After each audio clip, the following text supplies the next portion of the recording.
Well, a friend did say bring 2 sets of boots. One to wear while you're walking through the water, and one to change into after you get through the water. Pretty nice stream of water here for being a Death Valley area in Yo's. And this is Surprise Canyon, which there used to be a road going up this canyon all the way to Panamint City, and then the road got washed out, and then the Jeeps used to winch themselves up over the waterfalls that I went through earlier today and then drive the rest of the way up here, and I don't think they could make it today. It's just crazy. This is a really intense hike. I'm glad I did it. But I tell you what, I'm tired. I'm about halfway there. I'm looking forward to getting there by, hopefully nightfall. Hopefully preferably before nightfall. But yeah, it's an incredible hike.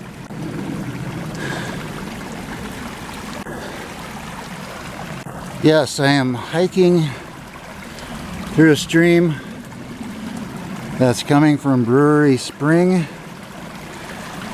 I'm in the Tunnel of Love. Have to bend over to get through here because the jungle is taking over, but people clear it out occasionally. But yeah, nice shady spot to take a break. There's the part I just came up. It's about 5 o'clock. I've been hiking since 9:30, and I have my first glimpse of the Smelter smokestack. It's a pretty tall smokestack, so it's still a ways away, but at least I can see it. Last night, I stayed at a place called The Castle here in Panamint City, and this is a little bit of a view of the castle.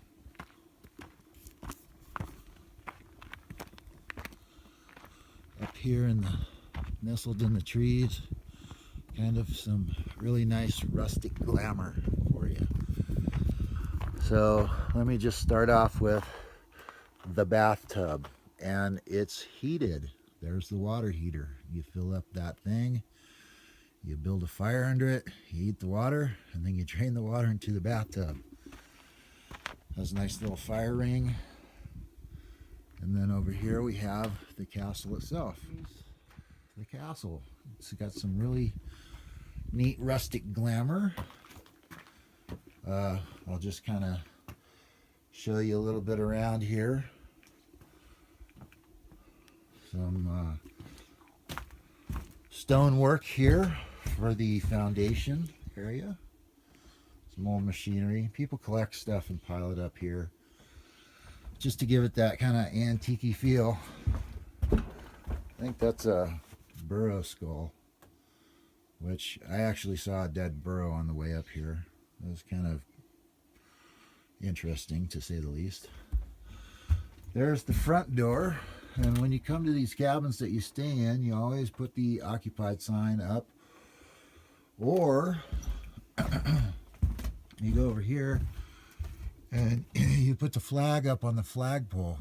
Well, I didn't get to that yet today because it's about 8 o'clock and I'm just waking up. I got here last night just as the sun went down over the ridge line down in the valley, so I was pretty tired.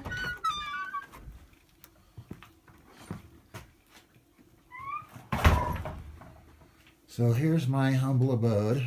Here's the table with my mess all over it, but underneath the mess is some log books, some books for people to draw, my bag of ibuprofen. Oh, look, I didn't see this last night.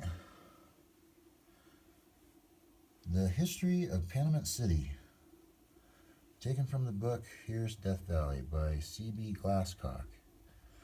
1940. Hiking Western Death Valley National Park, Panamint Saline and Eureka Valleys by Michael Dejanay.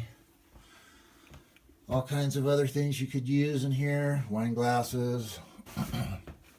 Lots of nails over there in the corner. Boy Scout troops come up here. Someone's even got a calendar here for us. Anyway, this is the sink and washing area. This is got a bit of my mess on it right now because I was really tired and I just threw everything out and started cooking and eating. The water doesn't run right now, but I'm going to be going up and checking out the lines and stuff.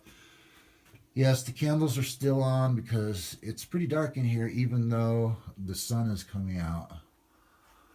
And there's a supply of candles here.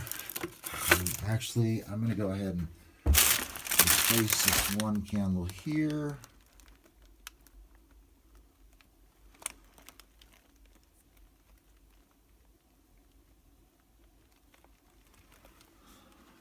There we go. There's a lantern, but it's got broken glass. Somebody's left the stove. Here's my stove. The sleeping quarters. Beds with actual pads, and I think this one's got a sleeping bag and some pillows and stuff. I chose to sleep on the ground because the bed itself was too soft for my back. I prefer a firm mattress. Here's a little sign of where you're at. Panamint City, 8 miles from the Novak Camp. Nice wood burning stove here. Keep you warm in the winter. It was actually pretty chilly last night and this morning, but in here it was actually a lot warmer. Looks like people that come up here and try to take care of this cabin. There's several other cabins up here that people stay at. I personally would not stay in one of them because they're pretty dirty and messed up. Looks like a lot of rodent droppings, and this is actually pretty clean. However, I did find some rodent droppings earlier over here by the soap. Looks like the rodents were trying to chew on the soap, but I don't see anything fresh, so hopefully I don't get hantavirus. Anyway, that's it for now. I'm gonna get ready and make myself some breakfast skillet, freeze dried of course, and then I'm gonna go hike up this canyon.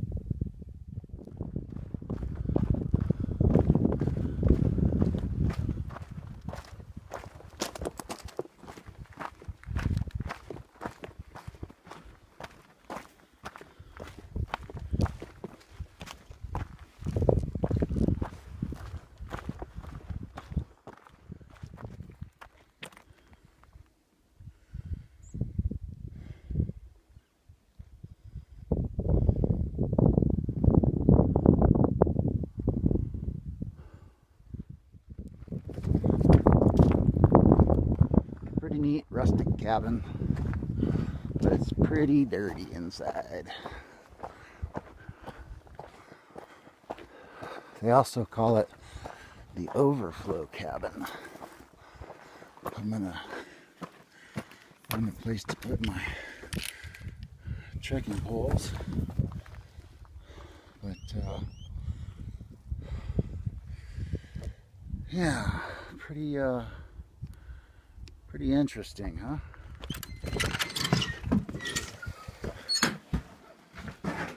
And here we are. Das Hippie Cabin.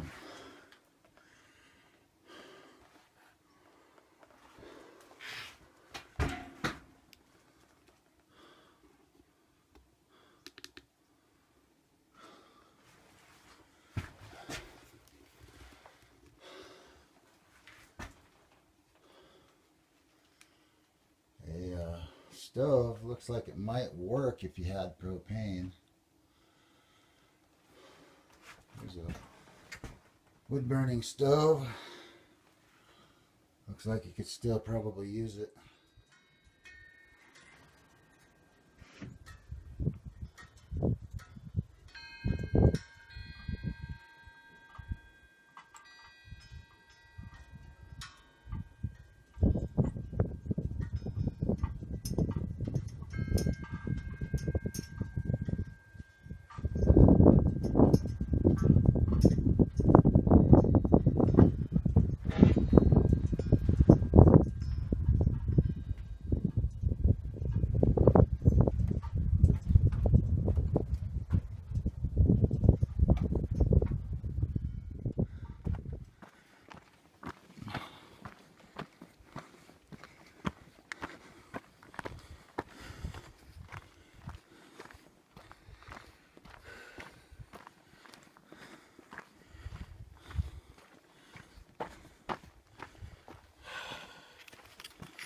Home again, jiggity jig.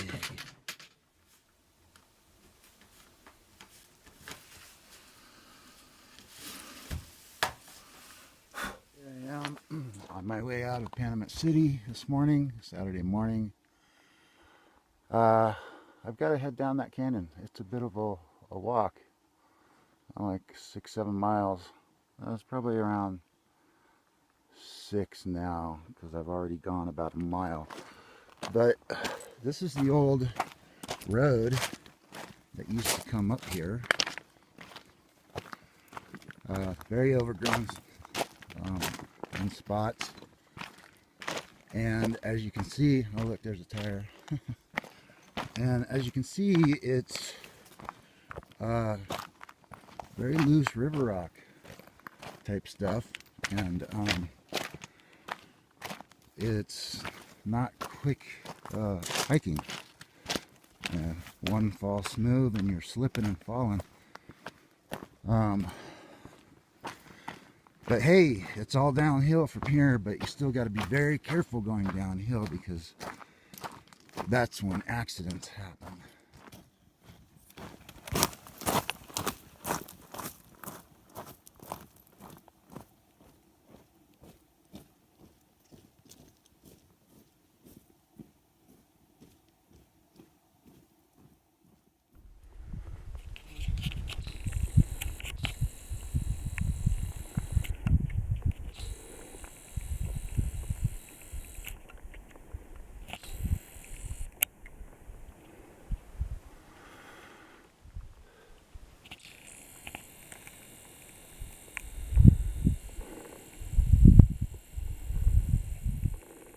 Here we are at Limekiln Springs, which the big marker for this place is the overgrown thicket of wild grapes, as you can see going up the hill there.